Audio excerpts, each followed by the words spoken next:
Ethan Hayes had never believed that a simple afternoon could change the direction of his life. He wasn't looking for a new beginning or a dramatic twist.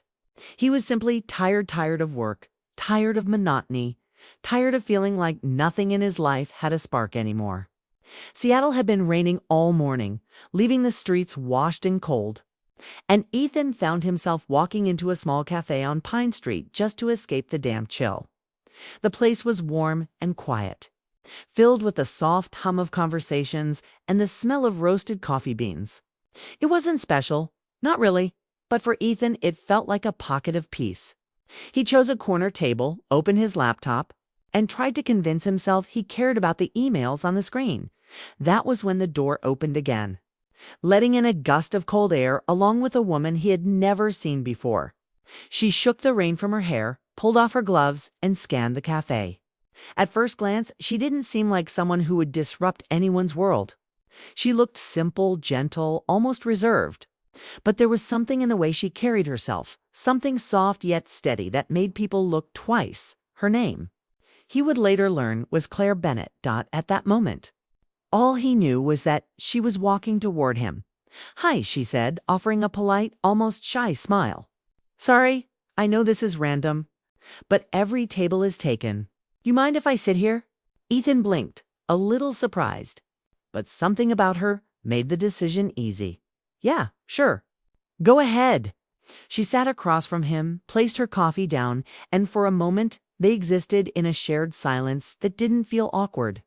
Her presence felt calm, natural, like she belonged there even though they were strangers. She eventually glanced at his laptop. "Working." "Trying to," he said. "What about you?" "Hiding from the rain." She laughed quietly. "Something like that." Her laugh was soft, but it carried warmth. Enough warmth that Ethan found himself wanting to ask more questions, not because he had nothing better to do, but because something about her drew curiosity out of him. Their conversation grew slowly, like a warm flame catching onto dry wood. They started with the weather, then Seattle traffic, then how the cafe always seemed to be full. Claire talked with simple words, but her voice held emotion, like she felt things deeply but never let herself show too much. Ethan noticed details about her without meaning to. The way she looked out the window before answering a question, as if thinking carefully. The way she held her cup with both hands almost protectively. The way her eyes softened when she listened. As if she wasn't just hearing him, she was truly present. He wasn't used to that.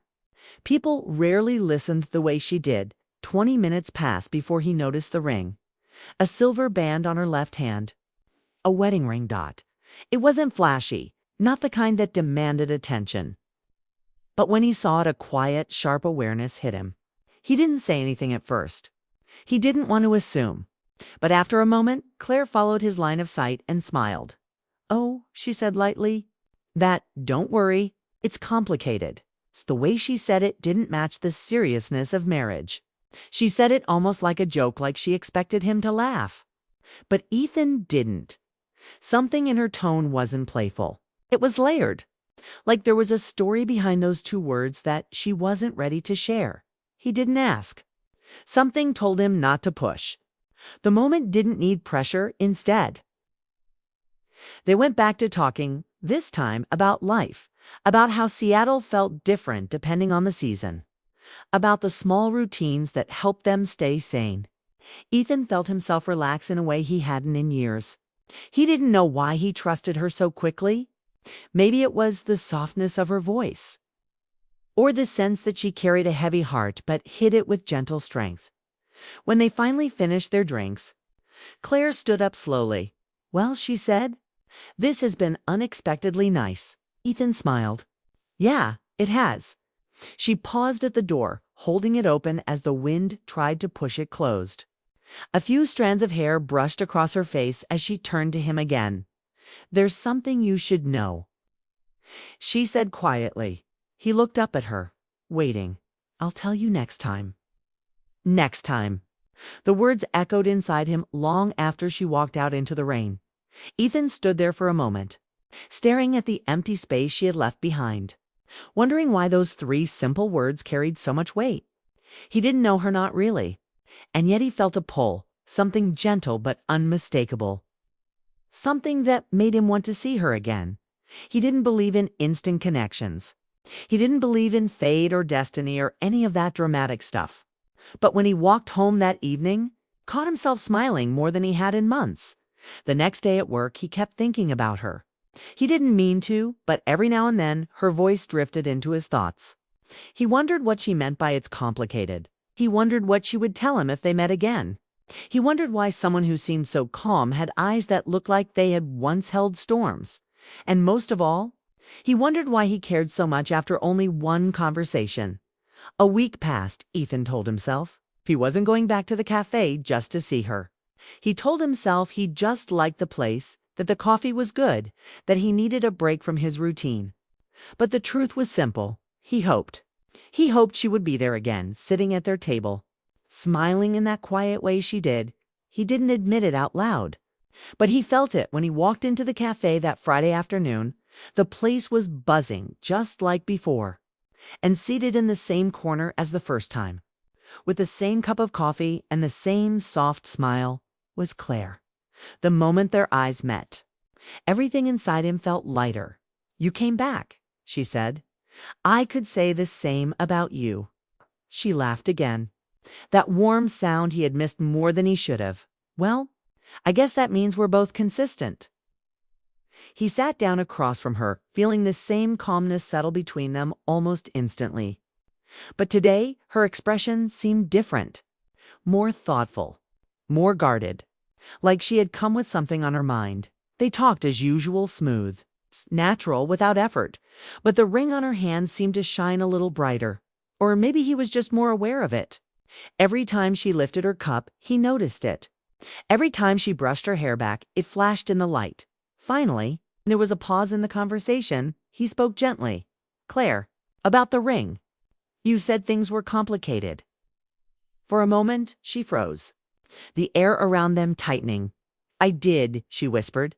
"And if you don't want to talk about it, that's okay," he said quickly. But she shook her head. "No, you deserve to know. Especially if we're going to keep meeting like this." He didn't know what she meant by that "keep meeting," but his heart reacted before his mind did. She took a breath, looked down at her hands, and slowly removed her glove. She turned the ring around her finger as if gathering courage from the motion. "My husband," she began softly. "Ethan, I thought you would realize I was joking." A small, shaky smile appeared on her face, but it faded quickly. "Truth is, he passed away 2 years ago." Ethan's breath caught. He hadn't expected that, not even a little. "I'm so sorry," he said, his voice low. She nodded, swallowing hard. "I know. I still wear the ring because I'm not ready to let go yet. I'm trying. Some days I feel okay. Some days I don't. Meeting you. I didn't expect to feel anything again. Not this soon. Not like this."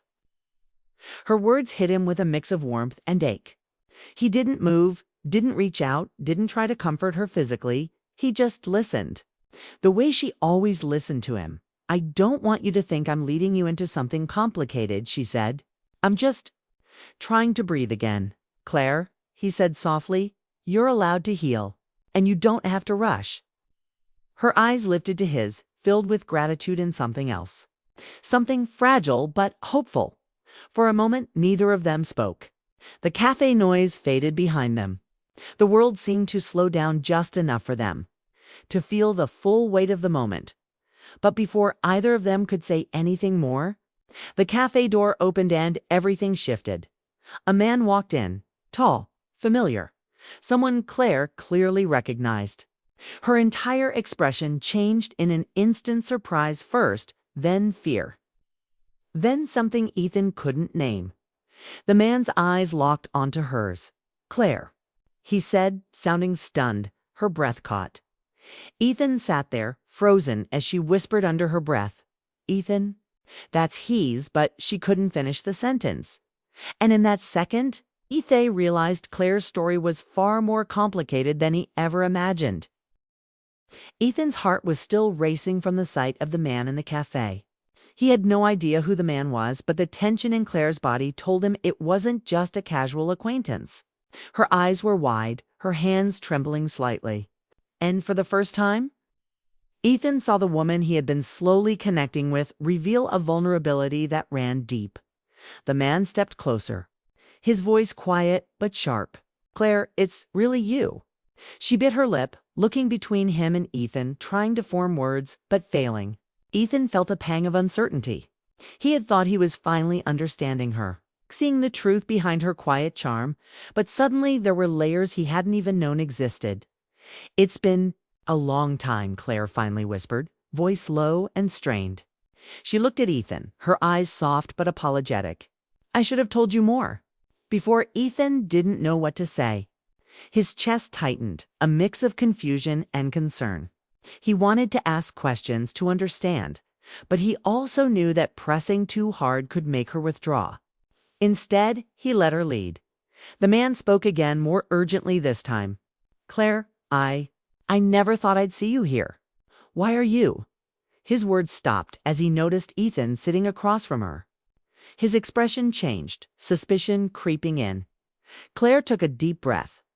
"This is Ethan," she said softly. He's a friend. A friend." The man repeated, and Ethan noticed a hint of disbelief in his voice. "Yes," Claire said firmly, though her hands still trembled slightly. "I'm not ready to talk about everything, but please, respect that." Ethan watched the interaction closely. He didn't feel threatened, but he did feel protective. Something about Claire's stance, her need to control the situation, despite her obvious vulnerability, drew him in even more. He realized that she wasn't just someone he was curious about, he cared about her. The man hesitated, looking at Claire with a mix of longing and confusion. I just wanted to know if you were okay." "I didn't expect." Claire shook her head gently. "I'm fine, really. Just let's leave it at that for now."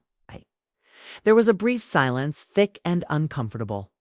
Ethan noticed that Claire's gaze flicked toward him, and he nodded slightly, letting her know that he was on her side. The man finally stepped back, giving them space, though the tension lingered in the air. Once the man was gone, Claire let out a shaky breath, the kind that carried relief and exhaustion in equal measure. She turned to Ethan, her eyes softer now, filled with gratitude. "I'm sorry," she whispered. "I didn't mean to drag you into this." "You don't have to apologize," Ethan said gently. "I'm glad you told me, even a little. I want to understand. I want to be here for you." She looked down at her hands, twisting the ring on her finger once more. "It's just, everything is complicated. I thought I was done with all of it. I thought I could close that chapter, but then I met you, and I realized I'm not done feeling, not done hoping." Ethan leaned forward slightly. "Feeling what?" he asked softly, careful not to push, yet wanting to hear her truth. "Hope," she said, eyes lifting to meet his. "Hope that life can be lighter, that I can be happy again, that someone can care without asking me to let go too quickly, that someone could see me for who I am now, not who I was." Her words struck Ethan more than he expected. There was no pretense, no hesitation, just pure honesty. He realized that the connection he felt with her wasn't just fleeting attraction, it was trust. Something deeper and more enduring. "You don't have to rush anything," he said quietly. "I'm not here to change your past. I just want to be here with you, in the present." Claire's lips curved into a small, tentative smile. "The present," she whispered, "is where I'm learning to breathe again. And maybe it's where I can start to trust again." For a moment, they sat in silence, the noise of the cafe fading around them. Ethan noticed that her posture had softened, that the tension she had carried all week seemed to be easing, even if just a little. He reached out subtly, his hand resting near hers on the table, not touching, close enough to show he was there. She glanced at his hand, then up at him, and for a moment words weren't needed. The silence spoke volumes. There was understanding, empathy, and a quiet bond forming between them, one that didn't demand declarations or promises, yet still held meaning. Then, as if the universe wanted to test them, Claire's phone buzzed on the table. She picked it up, her expression changing slightly as she read the message. Ethan didn't ask. He waited, giving her space, knowing some things weren't ready to be shared. After a moment, she put the phone down, taking a slow breath. It's nothing important, just someone checking in. I'll handle it later. Ethan nodded, trusting her judgment. I'm glad you're telling me what you can, he said softly. And when you're ready for more, I'll listen. No judgment, no pressure. She looked at him, eyes shimmering faintly. Ethan, you have a way of making things seem less heavy. I can't explain it. I don't want to rush, but I want to feel safe. And right now, I do. Ethan felt a warmth spread through his chest. He didn't say anything immediately. He simply offered her the quiet reassurance of presence, letting the moment settle. He realized that sometimes words weren't necessary. Sometimes simply being there, listening. A caring was enough. They finished their coffee slowly, neither wanting the moment to end. The rain had stopped outside, leaving the streets glistening under the gray sky. Sunlight peeked through the clouds, reflecting off the wet pavement, creating a sense of calm after the storm as they prepared to leave. Claire stood first, smoothing her coat.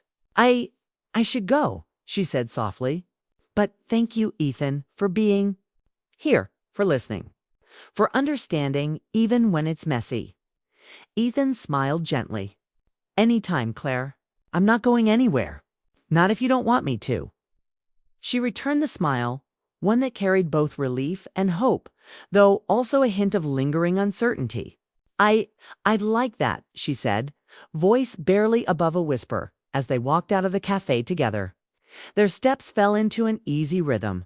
The world outside felt brighter, calmer, though both of them knew the past and the unexpected encounters would still cast shadows. Yet, for the first time in a long while, Claire felt a spark of hope that life could still hold gentle happiness. Ethan felt it too, the unexpected, unspoken connection that had begun the week before was now more real. He realized that he wasn't just drawn to her because of mystery or intrigue. He was drawn to her because of her honesty, her resilience, and the quiet way she made him feel alive again. They paused at the corner, ready to go their separate ways. Claire turned to him, her eyes serious now, though still soft. I should tell you, my life isn't as simple as it looks. There are parts I haven't shared yet, things from before that I haven't resolved. Ethan nodded. I don't need everything at once. We'll take it one step at a time. That's enough for me. A small smile appeared on her lips, brighter this time, more genuine. One step at a time, she repeated, almost to herself, as if saying it out loud made it feel more real. They said goodbye for now. But Ethan felt a certainty he hadn't felt before. Their story wasn't finished. There was more to learn, more to share, more to experience together. And for the first time in months, he was excited, not anxious about the unknown as he walked away. He glanced back and saw Claire watching him too, her figure framed by the soft light of the late afternoon. She wasn't smiling widely, but there was a peace in her eyes, a sense that for once someone understood her. And that understanding mattered more than anything else. Ethan realized then that life often handed moments that were fleeting yet unforgettable. Meeting Claire, hearing her truth, seeing her vulnerability had already changed him. And he knew, without a doubt, that he wanted to be part of her story, carefully, patiently, and honestly, and though challenges were ahead and spoken pasts, lingering fears, unexpected encounters, they had found something rare, a connection that felt genuine, a bond that could grow, and the possibility of something lasting as he disappeared down the street. Ethan carried with him a quiet hope that sometimes the most complicated lives could still find light, and sometimes the most unexpected people could change everything. Claire watched him go, clutching her coffee cup, feeling something she hadn't felt in a long time: hope, trust, and the gentle warmth of a heart opening again. She whispered softly to herself, maybe this time it's real. And with that, the chapter ended not with answers, but with possibilities and a promise of a story that was just beginning.